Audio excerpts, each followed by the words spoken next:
Hello everyone, welcome back to DSC corner. ఈరోజు ఈ వీడియోలో మనం ఏదైతే ఏపీలో మారిన సిలబస్ ఉన్నదో దాంట్లో భాగంగా ఇంగ్లీష్కి సంబంధించి 5th క్లాస్లో 8th లెసన్ అయితే మనం కంప్లీట్ చేసుకుందాం. ఇది మనకి 5th క్లాస్ ఇంగ్లీష్లో లాస్ట్ లెసన్. ఆల్రెడీ 7 లెసన్స్ అనేవి మనం వీడియోస్ అనేవి చేస్తున్నాం. ఎవరైనా వాటిని చూడకపోతే ఇంగ్లీష్ అంటే ఏపీ న్యూ సిలబస్ అనే ప్లేలిస్ట్లో ఉంటుంది మన ఛానల్లో, సో వాటిని చూడొచ్చు. ఇక మనం లేట్ చేయకుండా వీడియో అయితే స్టార్ట్ చేసేద్దాం. దానికంటే ముందు మీరు ఎవరైనా ఈ ఛానల్ని ఫస్ట్ టైం చూసినట్టయితే సబ్స్క్రైబ్ చేసుకోండి, పక్కనే ఉన్న బెల్ ఐకాన్ని ట్యాప్ చేయండి. దీని ద్వారా నేను ఏ లేటెస్ట్ వీడియో అప్లోడ్ చేసినా అది మీ వరకు వస్తుంది. సో మీరు ఏ వీడియో కూడా మిస్ కాకుండా అయితే చూడొచ్చు. ఏ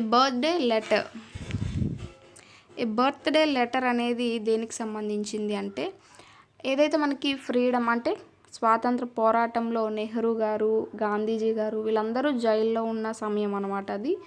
అప్పుడు ఏంటంటే ఎక్కడ అంటే నైనిటాల్ జైల్లో ఉంటారు. వీళ్ళందరినీ బ్రిటిష్ వాళ్ళు జైల్లో పెడతారు. అప్పుడు ఏంటంటే ఈ యొక్క నెహ్రూ గారి కూతురు ఇందిరాగాంధీ యొక్క బర్త్డే అనేది వస్తుంది. అతను అక్కడి నుంచి ఆమెకి ఒక లెటర్ అనేది రాస్తారనమాట. సో అందులో భాగంగా ఈ లెసన్ అనేది మనకి ఇవ్వబడింది.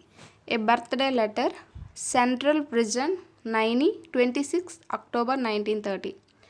My dear Indira, on your birthday you have been in the habit of receiving presents and good wishes. ఇక్కడ ఏంటంటే మై డియర్ ఇందిరా, నీ బర్త్డే రోజు నువ్వు గిఫ్ట్ని అలాగే గుడ్ విషెస్ అంటే శుభాకాంక్షల్ని తీసుకునే అలవాట్లో ఉన్నావు. గుడ్ విషెస్ ఇక్కడ ప్రెజెంట్స్ అంటే ఏంటంటే గిఫ్ట్స్ అని అర్థం. Good wishes you will still have in full measure అంటే నీకు మంచి ఆశీస్సులు శుభాకాంక్షలు అనేవి ఎప్పుడు ఉంటాయి. అంటే ఫుల్ మెజర్ అంటే ఎక్కువగా అని అర్థం. But what present can I send you from Naini prison. కానీ నేను ఇక్కడ ఈ నైనిటాల్ జైలు, ఇక్కడ ప్రిజన్ అంటే జైలు అని అర్థం. ఈ జైలు నుండి నేను నీకు ఏ బహుమతి అనేది పంపగలను. My presents cannot be very material or solid. నా యొక్క గిఫ్ట్ అంటే నేను పంపించేవి ఒక ఆబ్జెక్ట్ అంటే ఏదైనా వస్తువు రూపంలోనో ఒక మెటీరియల్ రూపంలోనో అయితే ఉండవు. They can be of the mind and spirit. అవి నా ఆలోచనలు అలాగే నా ఆత్మ యొక్క సందేశం అని చెప్తున్నారు. Things that even the high walls of prison cannot stop. So వాటిని ఈ యొక్క జైలు గోడలు కూడా ఆపలేవు. ఈ యొక్క సందేశాన్ని ఈ జైలు గోడలు అనేవి ఆపలేవు. Even the high walls of prison cannot stop. You know sweetheart how I dislike ceremonising and doling out good advice. ఇక్కడ సెరమోనైజింగ్ అంటే ఏంటంటే ప్రసంగాలు ఇవ్వడం. డోలింగ్ అవుట్ అంటే కొంచెంగా చెప్పడం అన్నమాట. అయితే ఇక్కడ how I dislike ceremonising and doling out good advice. నీకు తెలుసు కదా నాకు ప్రసంగాలు ఇవ్వడం కానీ ఏదైనా సలహాలు ఇవ్వడం కానీ ఇష్టం ఉండదని. I have always thought that the best way to find out what is right and what is not right. నేను ఎప్పుడూ ఒకటే ఆలోచిస్తూ ఉంటాను, ఏంటంటే ఏది మంచి, వాట్ ఈజ్ రైట్ ఏది మంచిది, వాట్ ఈజ్ నాట్ రైట్ ఏది మంచిది కాదు, వాట్ షుడ్ బి డన్ ఏది చేయాలి, what should not be done ఏది చేయకూడదు. Is not by giving a sermon but by talking and discussing. అయితే ఇవన్నీ కూడా ఏంటి, ఏది మంచి ఏది చెడు, ఏది చేయాలి ఏది చేయకూడదు అనేవి ప్రసంగాలు ఇవ్వడం ద్వారా అయితే సాధ్యం కాదు. ఇవేంటి అంటే కూర్చొని మాట్లాడుకోవడం. But by talking and discussing కూర్చొని చర్చించడం ద్వారా మాత్రమే తెలుస్తాయి. And out of discussion sometimes a little bit of truth come out. ఈ విధంగా ఎప్పుడైతే చర్చించుకున్నామో కొంత నిజాలు అనేవి బయటకి వస్తూ ఉంటాయి. None of us need to imagine that we have learned everything worth learning and become very wise. చాలామంది ఏమనుకుంటారంటే అన్నీ తెలిసిన వాళ్ళ కింద, వాళ్ళే తెలివైన వాళ్ళ కింద అనుకుంటూ ఉంటారు. కానీ అది తప్పు అని చెప్తున్నారు. ఇక్కడ మనకి ఏంటంటే ప్రసంగాలు ఇవ్వడం కానీ లేకపోతే ఏవైనా ఉచిత సలహాలు ఇవ్వడం అనేది నాకు ఇష్టం ఉండదు. నేను ఎప్పుడు కూడా ఏది మంచి ఏది చెడు, ఏది చేయాలి ఏది చేయకూడదు అనే దాని గురించి ఎక్కువగా ఆలోచిస్తాను. అది ఆలోచించడం అనేది ప్రసంగాలు ఇవ్వడంతో సరిపోదు. ఆ క్వెషన్స్ కంటే ఏం చేయాలి, ఏం చేయకూడదు, ఏది మంచి, ఏది చెడు అనే దానికి కూర్చొని మాట్లాడుకొని ఒక డిస్కషన్ అనేది ఉంటే మనకి ఒక ఐడియా అనేది వస్తుంది. సో ఆ డిస్కషన్లో కొంత నిజాలనేవి బయటికి వస్తూ ఉంటాయి అని ఈ పారా ద్వారా మనకి చెప్తున్నారు.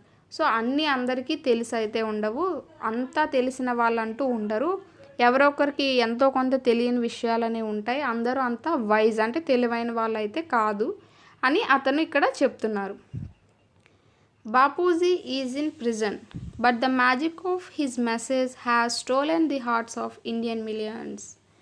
ఇక్కడ బాపూజీ కూడా నాతో పాటే జైల్లో ఉన్నారు, కానీ అతను ఇచ్చిన మెసేజ్తో ఇండియాలో ఉన్న మిలియన్స్ కొద్ది జనం యొక్క హార్ట్స్ అనేవి గెలుచుకున్నారు. Men and women and even little children come out of their little shells and became Indian soldiers of freedom. So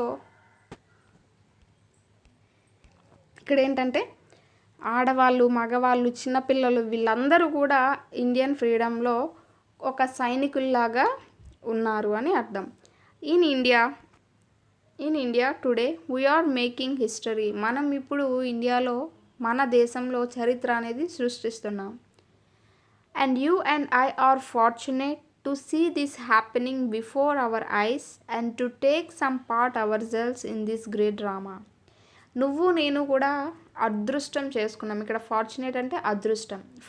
అదృష్టం చేసుకున్నాం. ఎందుకు అంటే మన కళ్ళ ఎదుట ఈ యొక్క చరిత్ర అనేది సృష్టించబడుతుంది. అండ్ మనం కూడా ఈ యొక్క డ్రామాలో, ఈ స్వాతంత్ర ఉద్యమంలో కాస్త పార్ట్ కింద ఉన్నందుకు అని అర్థం. What part shall we play in it. మనం ఏ పాత్ర పోషించాలి ఏంటి అంటే it is not easy matter to decide what is right and what is not. మనం ఈ పనే చేయాలి, ఈ పని చేయకూడదు ఈ స్వాతంత్ర ఉద్యమంలో అని మనం డిసైడ్ అవ్వడానికైతే లేదు. అంత ఈజీ అయిన పని అయితే కాదు. Never do anything in secret or anything that you would wish to hide. ఎప్పుడు కూడా ఏ విషయాన్ని కూడా దాయాలని కానీ దాచాలనుకోవడం కానీ చేయవద్దు. For the desire to hide anything means, ఇక్కడ చూడండి, for the desire to hide anything means that you are afraid or fear is a bad thing and unworthy of you. నువ్వు ఒకవేళ ఏదైనా విషయాన్ని దాచాలని గనక అనుకుంటే నువ్వు భయపడుతున్నావని అర్థం. And fear is a bad thing and unworthy of you. So ఆ భయం అనేది నీలో ఉన్న ఒక చెడు క్వాలిటీ కింద చెప్పొచ్చు. Be brave and all the rest follows you. నువ్వు ధైర్యంగా ఉంటే అన్నీ నీ వెనకే వస్తూ ఉంటాయి. You know that in our great freedom movement under Bapuji's leadership. ఈ యొక్క స్వాతంత్ర ఉద్యమం అంటే గాంధీజీ ఆధీనంలో జరుగుతున్న ఈ స్వాతంత్ర ఉద్యమంలో there is no room for secrecy and hiding. ఏది కూడా అంటే ఇక్కడ రూమ్ అంటే ఏంటంటే ఒక ప్రదేశం, లేకపోతే ఒక ఏదైనా స్థలం అన్నట్టుగా. సో అలాంటిది ఏమీ కూడా ఈ యొక్క బాపూజీ నాయకత్వంలో దాయడానికి ఏమీ లేదు. We have nothing to hide. ఏది దాచడానికి లేదు. We are not afraid of what we do or what we say.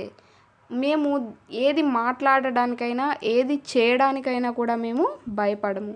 We work in the sun and in the light. రాత్రి పగలు మేము పనిచేస్తున్నాము. Even so in our private lives let us make friends with the sun and work in the light. So మన జీవితాల్లో కూడా మనం అలాగే రాత్రి పగలు కష్టపడి పనిచేయాలి. And do nothing secretly and if you do so, ఏది కూడా సీక్రెట్గా చేయకూడదు. ఒకవేళ నువ్వు చేసినట్టయితే my dear you will grow up a child of the light.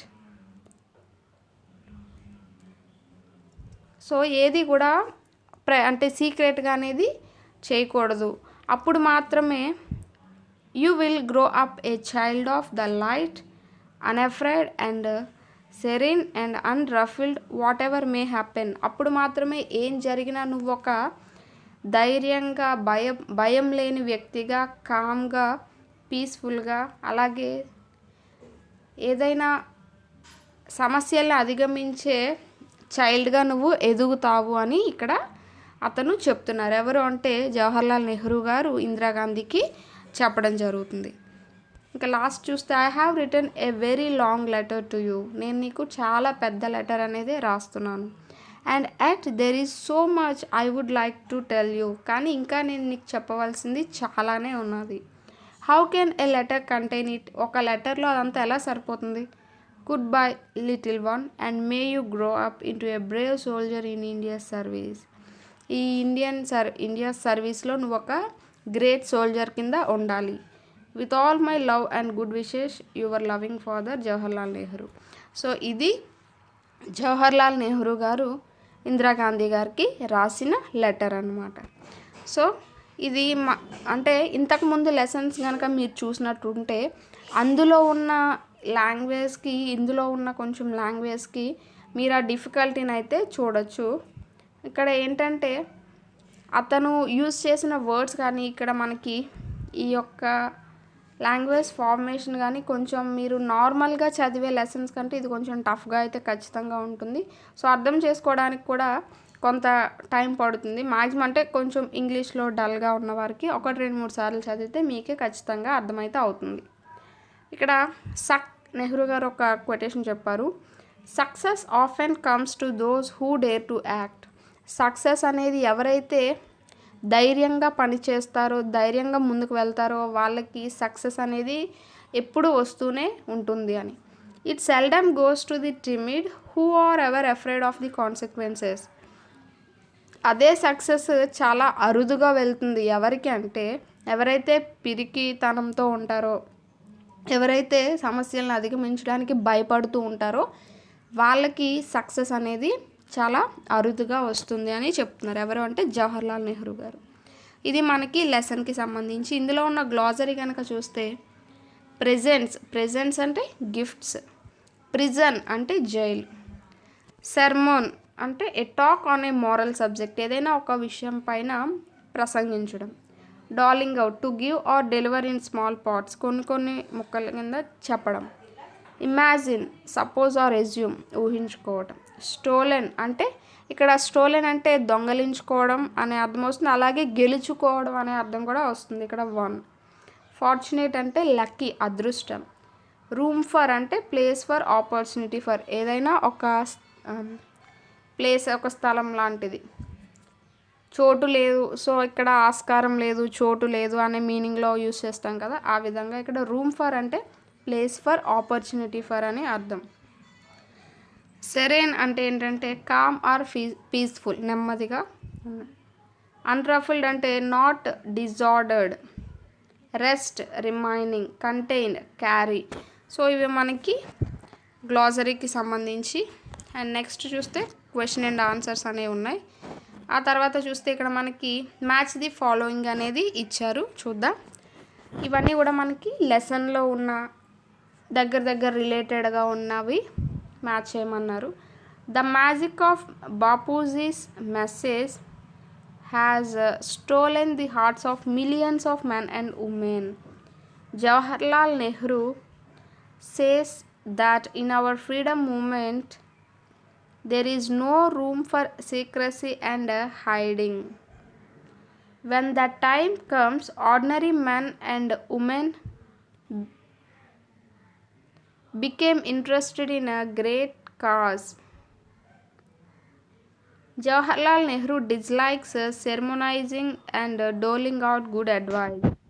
According to Nehru, if we are to be Indian soldiers of freedom, we have to respect Indians' honor. Great leaders can inspire people to great ideas. So ఈ విధంగా మనం match the following అయితే చూసాం. Next కనుక చూస్తే let's revisit the following words from the lesson అన్నాడు.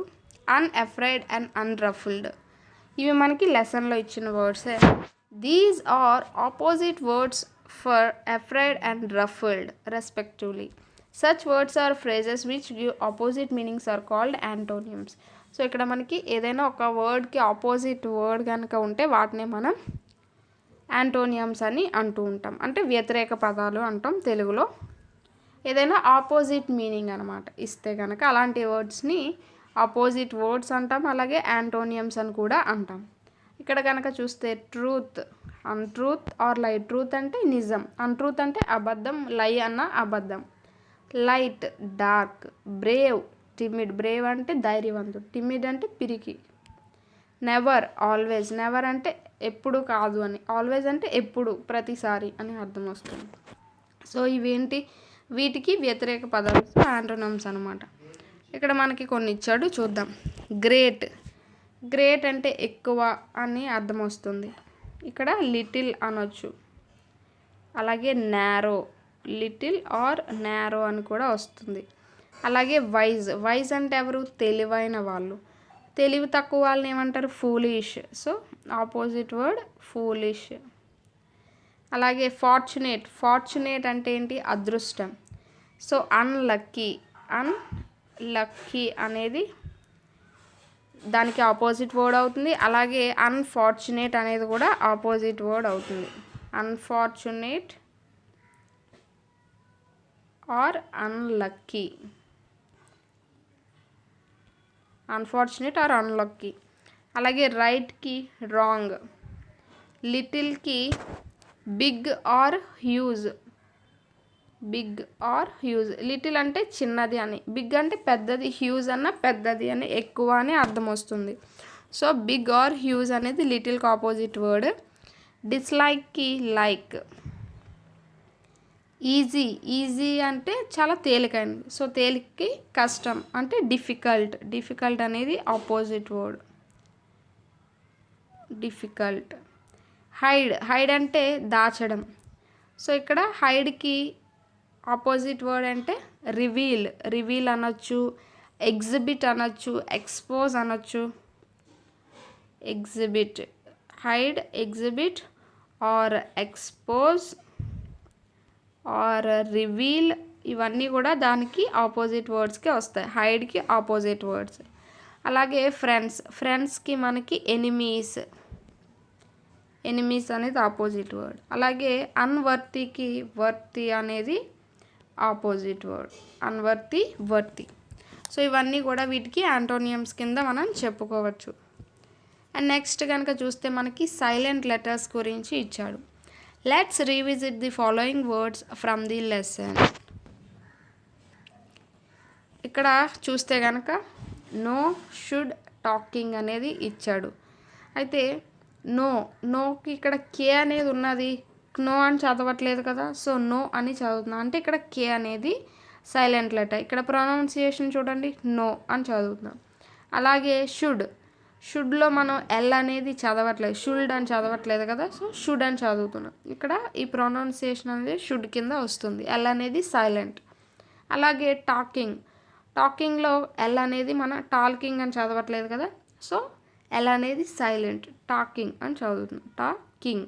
ఈ విధంగా మనకి కొన్ని వర్డ్స్లో కొన్ని లెటర్స్ అనేవి అవి అసలు మనం పలకమన్నమాట. వాటిని స్పెల్లింగ్లో అయితే రాస్తాం, కానీ మనం ప్రొనౌన్స్ చేసేటప్పుడు ఆ యొక్క లెటర్స్ని సైలెంట్ లెటర్స్గా ఉంచి పలుకుతూ ఉంటాం. ఇక్కడ కనుక చూస్తే silent letters are the letters in words that are not pronounced. So ఆ యొక్క వర్డ్లో ఆ లెటర్స్ అనేవి ఇంక్లూడ్ చేస్తాం, కానీ వాటిని మనం ప్రొనౌన్స్ అనేది చేయము. But make a huge difference to the meaning and sometimes the pronunciation of the whole word. So మీనింగ్లోనే ఆ యొక్క ప్రొనౌన్సియేషన్లోని కూడా ఎక్కువ తేడా అనేది కనిపిస్తూ ఉంటుంది. Most of these silent letters were pronounced for centuries and then they became silent. So చాలా సెంచురీస్ నుంచి కూడా ఆ లెటర్స్, సైలెంట్ లెటర్స్ అనేవి అలా కంటిన్యూ అయిపోతున్నాయి అన్నమాట సైలెంట్గా. సో ఇప్పటికీ కూడా అవి అలాగా ఆ యొక్క లెటర్స్ అనేవి సైలెంట్గానే కంటిన్యూ అయిపోతున్నాయి. But the spelling was already fixed with them. కానీ అలాని సైలెంట్ లెటర్స్ కదా, సో వాటిని మనం పలకట్లేదు కదా అని వాటిని తీసేయడానికి లేదు. ఆ స్పెల్లింగ్ అనేది అప్పటి నుంచి కూడా అలా కంటిన్యూ అయిపోతుందంట. సో ఇక్కడ ఇచ్చింది అది సైలెంట్ లెటర్స్ అంటే. ఇక్కడ కొన్ని సైలెంట్ లెటర్స్ ఇచ్చాడు చూద్దాం. ఇక్కడ షుడ్, షుడ్లో ఎల్ అనేది సైలెంట్, షుడ్ అనేది ప్రొనౌన్సియేషన్ అవుతుంది. ఇక్కడ వెన్స్డే, వెన్స్డే అని చదువుతున్నాం. ఇక్కడ డి అనేది సైలెంట్. వెడ్నెస్డే అని కొంతమంది చదువుతారు, కానీ దాన్ని వెన్స్డే అని చదవాలి. అలాగే కాఫ్, ఎల్ అనేది సైలెంట్. న్యూమోనియా, పి అనేది సైలెంట్. క్యాజిల్ అని చదువుతాను కానీ క్యాస్టిల్ అని చదవం. సో ఇక్కడ T silent, castle. Knight, K silent. Could, L silent. Match అని చదవం, మ్యాచ్ అని చదువుతాం, అంటే ఇక్కడ టీ సైలెంట్. బాంబ్ అని చదవం, బాంబ్, ఇక్కడ బీ సైలెంట్. ఆఫెన్లో టీ అనేది సైలెంట్. నీలో కే సైలెంట్. అలాగే ఆర్ అని చదువుతాం, ఆర్ అంటే కానీ హవర్ అని చదవం. సో ఆర్ అంటే హెచ్ అనేది సైలెంట్ అవుతుంది. సో ఈ విధంగా మనకి సైలెంట్ లెటర్స్ అనేవి కూడా చాలా important. Now read the following words and identify the silent letters. Your teacher will support you. So ఇక్కడ ఏంటంటే మనకి కొన్ని లెటర్స్ అనేవి ఇచ్చాడు, అందులో సైలెంట్ లెటర్ ఏదో మనకి చెప్పమన్నాడు. ఇక్కడ ఆటమ్ అని చదువుతాం, ఆటమ్ అని చదవం. సో ఇక్కడ ఎన్ అనేది సైలెంట్, ఆటమ్. అలాగే ఆనెస్ట్ అని చదువుతాం కానీ హానెస్ట్ అని చదవం. సో ఇక్కడ హెచ్ అనేది సైలెంట్ లెటర్. త్రూ అని చదువుతాం, ఇక్కడ జీ అనేది సైలెంట్ లెటర్. కామ్ అంటే బి అనేది సైలెంట్ లెటర్. నైఫ్, కే అనేది సైలెంట్ లెటర్.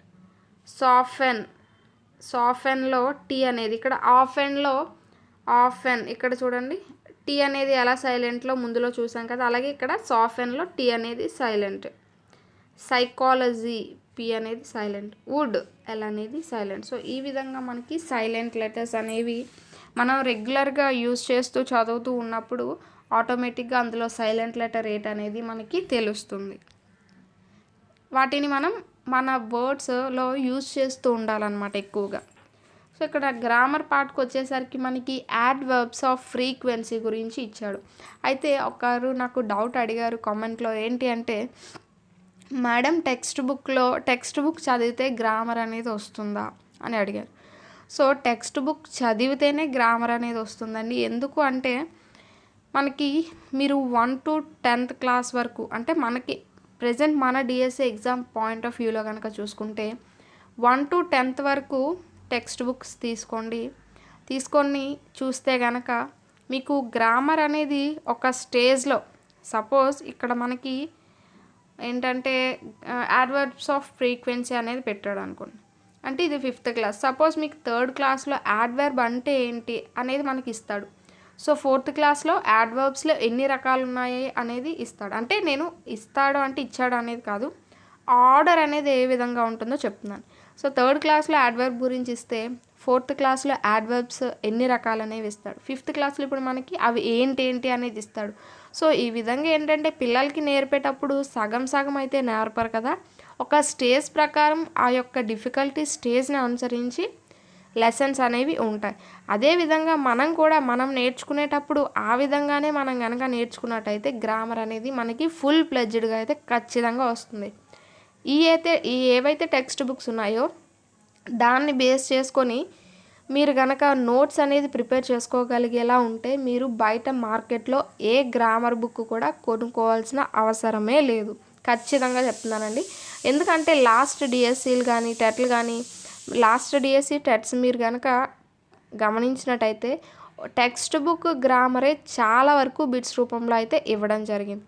ఏవైతే చాలా వరకు కూడా టెక్స్ట్ బుక్లో ఏవైతే గ్రామర్ అనేది ఉన్నదో దాన్ని బేస్ చేసుకొనే మనకి ఇవ్వడం అయితే ఖచ్చితంగా జరిగింది. అందుకని టెక్స్ట్ బుక్ గ్రామర్ అంటే ఓన్లీ ఏదో ఇంగ్లీష్లో గ్రామర్ బుక్ ఒకటి కొనుక్కొని ప్రిపేర్ అయిపోయే కంటే నన్ను అడిగితే కనుక టెక్స్ట్ బుక్ గ్రామర్ అనేది పక్కాగా పర్ఫెక్ట్గా చదివినట్టయితే ఖచ్చితంగా మంచి స్కోర్ అయితే చేయొచ్చు. ఫస్ట్ మనం టెక్స్ట్ బుక్లో ఉన్న గ్రామర్ మొత్తం కంప్లీట్ చేశాక తర్వాత మీకు ఏ గ్రామర్ బుక్ అయితే ఆ గ్రామర్ బుక్ నచ్చింది తీసుకొని, ఒకవేళ ఇందులో ఏమైనా పాయింట్స్ అనేవి లేవు అనుకుంటే మీరు అక్కడ ప్రిపేర్ అవ్వచ్చు.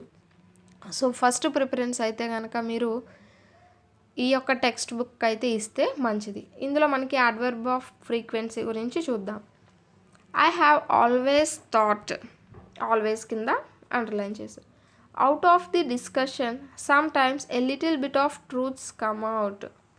Never do anything in secret. So ఇక్కడ ఆల్వేస్ అంటే ఎల్లప్పుడు, సమ్ టైమ్స్ అంటే కొన్నిసార్లు, నెవర్ అంటే అసలు ఎప్పుడు కాదు అని అర్థం. In the above sentences the underlined words show how often something happens. Such words are called adverbs of frequency.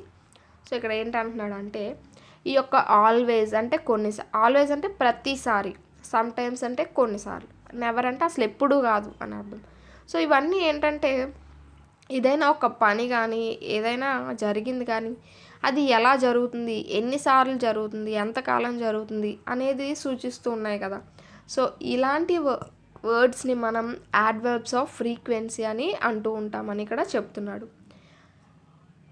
Adverbs of frequency are often used to indicate routine or repeated activities. ఇక్కడ always అంటే అది ఎల్లప్పుడూ రిపీటెడ్గా జరుగుతూ ఉంటుంది, అలా రొటీన్గా. So they are often used with the simple present tense. So ఏవైతే యాడ్వర్బ్స్ ఆఫ్ ఫ్రీక్వెన్సీలో మనం రొటీన్గా రిపీటెడ్గా తెలియచేసే కొన్ని వర్డ్స్ ఉంటాయో వాటిని మనం సింపుల్ ప్రెజెంట్ టెన్స్లో యూజ్ చేస్తూ ఉంటామని చెప్తున్నాడు. ఇక్కడ కనుక చూస్తే read the following sentences and observe the underlined adverbs of frequency. మీకు అర్థమైంది కదా, యాడ్వర్బ్స్ ఆఫ్ ఫ్రీక్వెన్సీ అంటే ఏదైనా పని కానీ ఏదైనా కానీ ఎన్నిసార్లు జరుగుతుంది, తరచుగా జరుగుతుందా, లేకపోతే కొన్నిసార్లు జరుగుతుందా, అసలు జరగట్లేదా, ఈ విధంగా అనమాట. ఈ విధంగా తెలియజేసేదాన్ని adverbs of frequency. How often something happens, అది ఎన్నిసార్లు ఎలా జరుగుతుంది అనే దాని గురించి ఇక్కడ తెలియజేస్తే వాటిని మనం యాడ్వర్బ్స్ ఆఫ్ ఫ్రీక్వెన్సీ అని అంటూ ఉంటాం. చూస్తే we go on a vacation at least once annually. అంటే సంవత్సరానికి ఒక్కసారైనా సరే మేము వెకేషన్కి వెళ్తూ ఉంటాం, అంటే యాన్యువల్లీ అంటే ఒక్కసారి అని అర్థం. అలాగే I usually shop for groceries on Sunday mornings. So నేను యూజువల్గా మామూలుగా సండే మార్నింగ్స్ ఎప్పుడు కూడా కిరాణా సామాన్లు తీసుకోవడానికి వెళ్తూ ఉంటాను. అంటే ఇక్కడ యూజువల్లీ అంటే నార్మల్గా మామూలుగా అని అర్థం. Raju is often late for work. Raju ఎప్పుడు కూడా అతని యొక్క వర్క్కి లేటుగా వస్తూ ఉంటాడు, తరచుగా అని అర్థం. We seldom see Shravan. So seldom అంటే అరుదుగా అని, శ్రావణ్ని చాలా అరుదుగా మేము చూస్తూ ఉంటాము. My doctor advised me that I should brush my teeth twice daily. నా డాక్టర్ నాకు ఏమని సలహా ఇచ్చారంటే నా యొక్క టీత్ని నేను డైలీ 2 times, ట్వైస్ అంటే 2 సార్లు, సో 2 సార్లు తోమమని సలహా ఇచ్చారు. ఇక్కడ usually, often, annually, seldom, twice అవన్నీ కూడా ఒక పని ఎన్నిసార్లు జరుగుతుంది అని, ఎంతకాలం జరుగుతుంది అంటే ఎన్నిసార్లు జరుగుతుంది, ఎలా జరుగుతుంది అనే దాని గురించి తెలియజేస్తున్నాయి. కాబట్టి ఇవన్నీ కూడా మనకి యాడ్వర్బ్స్ ఆఫ్ ఫ్రీక్వెన్సీలోకే వస్తుంది. ఆఫెన్ అంటే తరచుగా, సెల్డమ్ అంటే అరుదుగా జరుగుతుంది, ట్వైస్ అంటే 2 సార్లు జరుగుతుంది, యాన్యువల్లీ అంటే ఒకేసారి. ఈ విధంగా అనమాట, ఒక్కసారా 2 సార్లు, అరుదుగానా లేకపోతే తరచుగానా, అసలు జరగట్లేదా, ఇవన్నీ కూడా మనకి యాడ్వర్బ్స్ ఆఫ్ ఫ్రీక్వెన్సీ కిందకి వస్తాయి. ముందు మనకి అది ఎందులోకి వస్తాయని తెలియాలంటే వాటి యొక్క అర్థం తెలియాలి. అర్థం తెలిసినప్పుడే దానికి మనం ఆన్సర్ అనేది చేయగలం. ఏదైనా కూడా ఇంగ్లీష్లో మనకి చూడగానే అర్థం తెలిసినట్టయితే మనం ఖచ్చితంగా ఆన్సర్ అనేది చేయలేం. ఇంగ్లీష్లో చాలామందికి ఎక్కడ ఫెయిల్ అవుతూ ఉంటారంటే గ్రామర్ చదువుతారు, లెసన్స్ చదువుతారు, అన్నీ చదువుతారు, కానీ ఒక సెంటెన్స్ లేకపోతే ఏదైనా కానీ వాటి యొక్క అర్థం అనేది తెలుసుకోలేరు. ఎప్పుడైనా ఇంగ్లీష్లో అర్థం తెలుసుకుంటేనే ఆ క్వశ్చన్కి కానీ దేనికైనా కానీ ఆన్సర్ అనేది మనకి తెలుస్తుంది. ఇక్కడ చూస్తే complete the sentences using the adverbs of frequency provided in brackets in their correct position, what has been done for you. ఇక్కడ మనకి ఈ బ్రాకెట్స్లో యాడ్వర్బ్స్ ఆఫ్ ఫ్రీక్వెన్సీస్ అనేవి ఇచ్చాడు. సో అవి మనకి ఎక్కడ ఈ సెంటెన్సెస్లో ఎక్కడ యూజ్ అవుతాయో అక్కడ పెట్టి రాయమన్నాడు. ఫస్ట్ అది కనుక చూస్తే ఇక్కడ మనకి చూడండి ఎగ్జాంపుల్ వాడు ఇచ్చాడు. They go to the movies, బ్రాకెట్లో ఆఫెన్ అనేది మనం ఎక్కడ యూజ్ చేస్తామంటే they often go to the movies, వాళ్ళు మూవీస్కి తరచుగా వెళ్తూ ఉంటారు అని అర్థం అన్నమాట. చంద్ర స్మైల్స్. ఇక్కడ నెవర్ అనేది మనం ఎక్కడ యూస్ చేస్తామంటే చంద్ర నెవర్ స్మైల్స్. ఆమె అసలు ఎప్పుడు కూడా నవ్వదు అని అర్థం. చంద్ర నెవర్ స్మైల్స్. సో ఈ మధ్యలో మనం నెవర్ అనేది యూస్ చేస్తాం. అలాగే Varun watches the local TV channels. Varun sometimes watches the local TV channels. Varun ఇక్కడ మనకి Varun sometimes watches the local TV channels. అంటే వరుణ్ అన్నిసార్లు చూడు, కొన్నిసార్లు మాత్రమే లోకల్ టీవీ ఛానల్స్ అనేవి చూస్తూ ఉంటాడు. Ramya listens to Hindi songs. So Ramya rarely listens to Hindi songs. అయితే మీకు ఒక డౌట్ రావచ్చు, మనకి అక్కడే అంటే రమ్య పక్కనే రేర్లీ అని ఎందుకు పెట్టాలి, లేదంటే వరుణ్ పక్కనే సమ్టైమ్స్ అని ఎందుకు పెట్టాలండి, లేకపోతే వాచెస్ పక్కనో లేకపోతే ఇంకెక్కడైనా పెట్టొచ్చు కదా అని మీకు డౌట్ రావచ్చు. మనకు అసలు యాడ్వర్బ్ అంటే ఏంటి? వెర్బ్, పని ఏ విధంగా జరిగింది అని తెలియచేసేదే కదా యాడ్వర్బ్ అంటే. అంటే పని యొక్క గుణాన్ని తెలియజేసేది. ఏదైతే నౌన్ యొక్క గుణాన్ని తెలియజేసేది యాడ్జెక్టివ్ ఎలా అవుతుందో, ఒక పని అనేది ఏ విధంగా జరిగింది దాని యొక్క గుణాన్ని తెలియజేసేదాన్ని మనం యాడ్వర్బ్ కింద చెప్పుకుంటూ ఉంటాం. ఇక్కడ స్మైల్స్ అనేది ఏంటి? ఒక పని. అందుకని స్మైల్స్ ముందు మనం నెవర్ అనేది యూజ్ చేస్తుంటాం. అంటే మనకి వెర్బ్ దగ్గర మనం యాడ్వర్బ్ అనేది యూజ్ చేయాలన్నమాట. అందుకని ఇక్కడ స్మైల్స్ ముందు, వాచెస్ ముందు, లిజన్స్ ముందు మనం ఈ యాడ్వర్బ్ ఆఫ్ ఫ్రీక్వెన్సీస్ అనేవి యూజ్ చేస్తూ ఉంటున్నాం. హోప్ మీ అందరికైతే. సో ఇక్కడ కనుక చూస్తే Sagar complaints about her children. Sagar always complaints about her children. So Sagar పక్కన మనకి ఆల్వేస్ అనేది వస్తుంది. Vani feels terrible. Vani usually feels terrible. Vani usually feels terrible. So ఈ విధంగా మనకి యాడ్వర్బ్స్ ఆఫ్ ఫ్రీక్వెన్సీ అనేది రావడం జరుగుతుంది. నెక్స్ట్ కనుక చూస్తే కన్వెన్షన్స్ ఆఫ్ రైటింగ్లో చూస్తే what present can I send you from Naini prison. నేను ఈ నైనిటాల్ ప్రిజన్ నుంచి, జైలు నుంచి నేను నీకు ఏం గిఫ్ట్స్ అనేవి పంపగలను అని అడుగుతున్నాను. సో ఇక్కడ క్వశ్చన్ మార్క్ మనం చూడొచ్చు. How can a letter contain it. So నేను చెప్పాలనుకునేదంతా ఈ లెటర్లో ఎలా సరిపోతుంది అని ఇక్కడ కూడా మనం క్వశ్చన్ మార్క్ చూడొచ్చు. A question mark is a punctuation mark or a symbol that shows that a question has ended. ఇక్కడ క్వశ్చన్ మార్క్ అంటే ఏంటంటే ఒక పంక్చువేషన్ మార్క్ ఆర్ సింబల్. అది దేన్ని సూచిస్తుంది అంటే ఒక క్వశ్చన్ అనేది ఎండ్ అయింది అని తెలియడానికి క్వశ్చన్ మార్క్ అనేది యూజ్ చేస్తామని చెప్తున్నారు.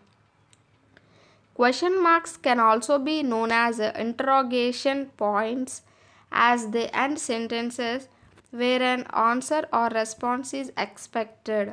ఇక్కడ ఏంటంటే ఏదైనా ఒక సెంటెన్స్ కానీ మనం ఏదైనా ఒక వర్డ్ కానీ మనం చెప్తున్నప్పుడు ఏదైనా ఆన్సర్ని కనుక మనం కోరుకున్నట్టయితే, ఏదైనా ఆన్సర్ కావాలి అనుకున్నప్పుడు ఒక ఇంట్రాగేటివ్ సెంటెన్స్ రూపంలో మనం దాన్ని రాసినట్టయితే ఆ చివరిని కూడా మనకి క్వశ్చన్ మార్క్ అనేది వస్తుంది అని చెప్తున్నారు.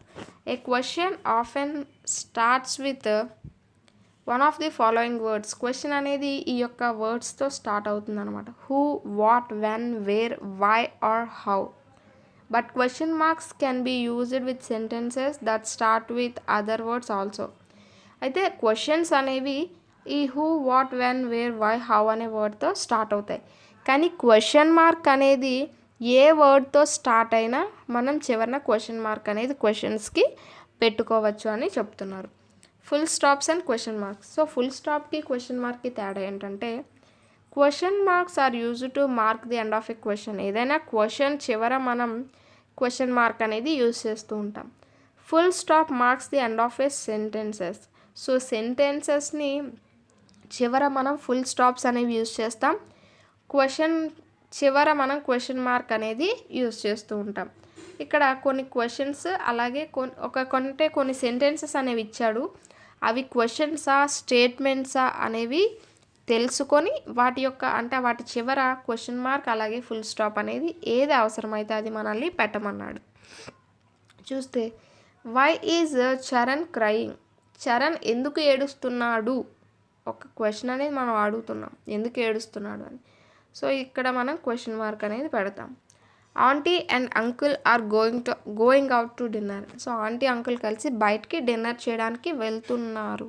సో అది ఒక స్టేట్మెంట్, వెళ్తున్నారు అని. మనం ఎలాంటి క్వశ్చన్ కూడా అడగట్లేదు, సో అదొక స్టేట్మెంట్ కాబట్టి ఫుల్ స్టాప్ అనేది పెడతాం. The end of the story was very sad, ఆ స్టోరీ చివర చాలా బాధాకరమైన సంఘటన అనేది ఉన్నది, అది కూడా ఒక స్టేట్మెంటే. So full stop. Our new dog's name is Jenny, మా కొత్త కుక్క పిల్ల పేరు జెన్నీ అంటే అది కూడా ఒక స్టేట్మెంటే, అందుకని ఫుల్ స్టాప్ అనేది పెడతాం. Who is your favourite cricket player, నీ యొక్క ఫేవరెట్ క్రికెట్ ప్లేయర్ ఎవరు అని అడుగుతున్నాం. సో ఇక్కడ మనకి క్వశ్చన్ మార్క్ అనేది వస్తుంది. ఇక్కడ చూడండి వై హూతో స్టార్ట్ అయ్యింది, ఇవి క్వశ్చన్స్ కాబట్టి చివరిన మనం క్వశ్చన్ మార్క్స్ అనేవి పెట్టాం. మిగతావన్నీ మనకి స్టేట్మెంట్స్ కాబట్టి వాటి చివర మనం ఫుల్ స్టాప్ అనేది పెట్టడం జరిగింది. అండ్ నెక్స్ట్ కనుక చూస్తే రైటింగ్లో మనకి ఏమి ఇచ్చాడంటే లెటర్ రైటింగ్ గురించి అయితే ఇవ్వడం జరిగింది. ఈ లెటర్ రైటింగ్ గురించి కూడా మనకి అంటే డిఎస్సిలో కానీ టెట్లో కానీ మార్క్స్ అనేవి రావడం జరుగుతుంది, క్వశ్చన్స్ అనేవి. సో చూస్తే మనకి లెటర్లో మొత్తం ఎన్ని పార్ట్స్ ఉన్నాయంటే heading, greeting, body, closing, signature, address. So 6 parts అనేవి ఇక్కడ మనకి మెన్షన్ చేయడం జరిగింది. ఇక్కడ హెడ్డింగ్ అంటే ఏంటంటే heading, greeting, body, closing, signature, address, అవి మనకి ఇక్కడ చూస్తే మీకు బాగా అర్థమవుతాయి. చూడండి హెడ్డింగ్ అంటే ఏంటి, మనం డేట్, మన ఏ ప్లేస్ నుంచి లెటర్ రాస్తున్నాం ఆ ప్లేస్ రాస్తాం కదా. సో రైట్ సైడ్ టాప్లో మనం ఎప్పుడు కూడా హెడ్డింగ్ అనేది రాస్తూ ఉంటాం. అలాగే లెఫ్ట్ సైడ్ కనుక చూస్తే లెఫ్ట్ సైడ్ హెడ్డింగ్ కింద మనం గ్రీటింగ్ అనేది రాస్తాం. గ్రీటింగ్ అంటే ఏంటంటే ఇప్పుడు సపోజ్ ఇక్కడ వాళ్ళ ఫాదర్ వాళ్ళ కూతురికి రాశారు కాబట్టి హాయ్ డియర్ అన్న, అదే మీ ఫ్రెండ్కి రాశారు అనుకో హాయ్ స్వాతి, లేకపోతే హాయ్ రాము, ఈ విధంగా మీరు లేకపోతే హాయ్ మమ్మీ డాడీ, ఈ విధంగా మీరు గ్రీటింగ్ని తెలియజేస్తున్నది ఇక్కడ రాస్తారనమాట. అలాగే దాని కింద మనం ఏం చేస్తామంటే దాని కింద లెఫ్ట్ సైడ్ స్టార్ట్ చేస్తాం, ఏంటి అంటే బాడీ. మీరు దేని గురించి అయితే చెప్పాలనుకుంటున్నారో లెటర్లో దాన్ని బాడీ అని అంటారు. సో ఇక్కడ హెడ్డింగ్, గ్రీటింగ్, బాడీ అంతా అయిపోతుందంటే మీరు లెటర్లో ఏం రాయాలనుకున్నారు, ఏం చెప్పాలనుకున్నారు అదంతా కూడా మనం బాడీ పార్ట్లో రాస్తాం. దాని తర్వాత క్లోజింగ్లో చూడండి here's wishing you all the best for your exams. So మన లాస్ట్లో ఇంకా ఏదైనా ఒక వర్డ్ చెప్పాలనుకుంటే అది మనం క్లోజింగ్లో రాస్తామన్నమాట. దాని తర్వాత సిగ్నేచర్ అంటే యువర్స్ లవింగ్ సిస్టర్స్, ఏవైనా మనం ఫార్మల్ లెటర్స్లో కనుక రాస్తే యువర్స్ ఒబీడియంట్లీ, యువర్స్ ఫెయిత్ఫుల్లీ, ఈ విధంగా మనం రాసుకుంటూ ఉంటాం సిగ్నేచర్లో. అండ్ దాని తర్వాత మనం చూస్తే అడ్రస్ అనేది మనం ఎవరికైతే లెటర్ రాస్తున్నామో వాళ్ళ యొక్క అడ్రస్ అనేది ఇక్కడ అడ్రస్ ఆన్ ది ఎన్వెలోప్లో రాస్తాం. అయితే ఈ లెటర్ అనేది ఏ లెటర్ అంటే ఇన్ఫార్మల్ లెటర్, ఏవైతే ఫ్యామిలీ మెంబర్స్కి, ఫ్రెండ్స్కి మనం రాసుకుంటూ ఉంటామో అవన్నీ కూడా ఇన్ఫార్మల్ లెటర్స్లోకి వస్తాయి. లెటర్స్ అనగానే ఫార్మల్, ఇన్ఫార్మల్ అని 2 రకాలు ఉంటాయి కదా. సో ఇది ఏంటి అంటే ఇన్ఫార్మల్ లెటర్. ఫార్మల్ లెటర్స్ అనేవి మనకు ఎవరు రాస్తాం, ఎవరికైనా సార్స్కి కానీ లేకపోతే పెద్ద వాళ్ళకి రాస్తే ఫార్మల్ లెటర్స్ అని అంటూ ఉంటాం. ఇది మనకి లెటర్ రైటింగ్ గురించి. నెక్స్ట్ కనుక చూస్తే ఇంకా మనకి 8th లెసన్లో ఒక పోయం అనేది ఇచ్చారు. అయితే ఈ పోయమ్స్ అనేవి కూడా మనం చదవాలా అని అడిగారు కదా.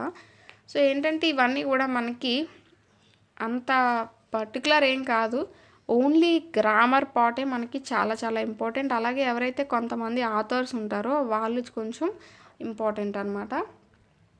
ఇక్కడ వీ షల్ ఓవర్కమ్ అనేది పోయం. దీన్ని ఎవరు రాశారంటే మార్టిన్ లూథర్ కింగ్ అనేవారు రాశారు. పోయిట్ గురించి కనుక చూస్తే మార్టిన్ లూథర్ కింగ్ ఇతను January 15, 1929లో జన్మించి 4 April 1968లో చనిపోయారు. So Martin Luther king was an American Christian minister and activist who became the most visible spokesperson and leader in the civil rights movement from 1955 until his assassination in 1968. So ఇతను ఎవరు అంటే Martin Luther king అనేవారు ఒక అమెరికాలోని ఒక Christian మంత్రి అనమాట. అలాగే ఈ సివిల్ రైట్స్ పౌర హక్కుల గురించి పోరాడిన వ్యక్తిలో ఒక మంచి వ్యక్తి అనమాట. అంటే చాలా సుపరిచితుడు, అందరికీ తెలిసి అందరిలోని గొప్పగా పోరాడిన వ్యక్తి ఎవరు అంటే ఈ మార్టిన్ లూథర్ కింగ్. అయితే ఎప్పటి నుంచి అంటే 1955 నుంచి అతను హత్య చేయబడిన 1968 సంవత్సరం వరకు కూడా ఇతను సివిల్ రైట్స్ గురించి పోరాడారు. He received Nobel prize in 1964. ఇతను 1964లో నోబెల్ ప్రైజ్ కూడా తీసుకోవడం జరిగిందట. ఇది అబౌట్ ది పోయిట్ గురించి. ఇందులో ఉన్న గ్లాజరీ కనుక చూస్తే ఓవర్కమ్ అంటే అధిగమించడం, సక్సెస్ ఇన్ డీలింగ్. డీప్ అంటే స్ట్రాంగ్, చాలా లోతుగా. బిలీవ్ అంటే నమ్మకం. హ్యాండ్ ఇన్ హ్యాండ్ అంటే కనెక్టెడ్, టుగెదర్, కలిసిమెలిసి ఉండడం.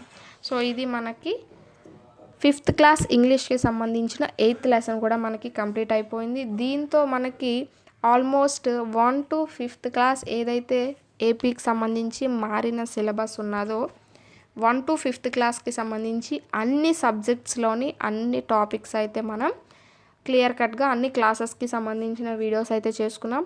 ఎవరైనా చూడకపోతే మన ఛానల్లోని ప్లేలిస్ట్లో ఏపీ న్యూ సిలబస్ అనే ప్లేలిస్ట్లో ఖచ్చితంగా ఉంటుంది. దాని యొక్క లింక్ అనేది నేను డిస్క్రిప్షన్లో ఇస్తాను. ఎవరైనా చూడకపోతే వాటిని చూడండి. అండ్ తర్వాత క్లాసెస్లో మనం మెథడ్స్కి సంబంధించిన క్లాసెస్ అనేవి స్టార్ట్ చేసుకుందాం అనుకున్నాం కదా. సో ఈ వీక్ నుంచే మనం మెథడ్స్ క్లాసెస్ కూడా స్టార్ట్ చేద్దాం. అండ్ వాటితో పాటు ఏవైతే మన ఓల్డ్ సిలబస్ ఉన్నాయో వాటిని కూడా వీడియోస్ అనేవి డైలీ చేసుకుందాం.